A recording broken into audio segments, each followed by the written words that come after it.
Divyansh studio Ara.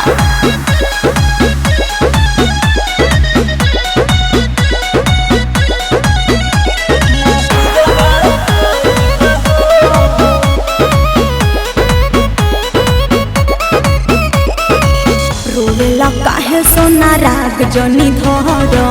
आज से पागल वाला रोल जनी कर रुबेला काहे सोना राग जनी धर आज से पागल वाला रोल जनी कर कोइल तुहार प्यार यार कोई से बुलाई जन जइबू जति ससुरवा महुरवा खाइब हो जन जइबू जति ससुरवा महुरवा खाइब हो। ऐसन काम कभी मत करी।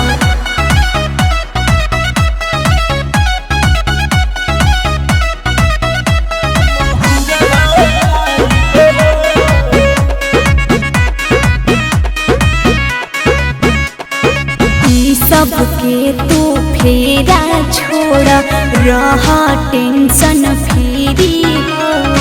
अभियो से कुछ दिनवा रहब तुहारा भीरी हो जान तुम समझा हमारी मजबूरी बा बुझते बानी खेला ससुरो ले करब झमेला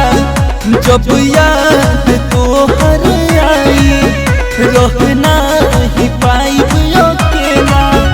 हो खजनी उदास ओही जेले बतिया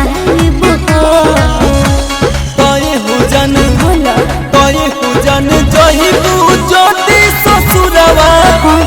महुरवा खाइब हो जन जइबू जति ससुरवा महुरवा खाइब हो।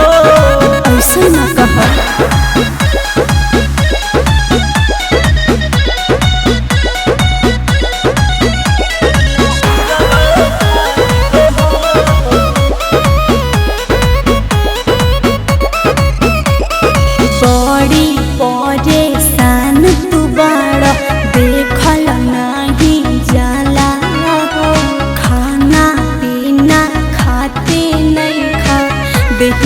दुबारा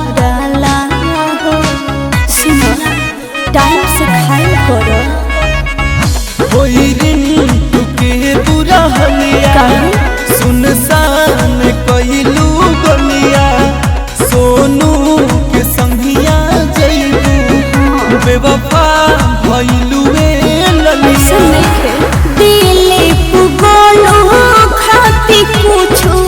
कर जाइब जन जइबू जति ससुरवा महुरवा खाइब हो जन जइबू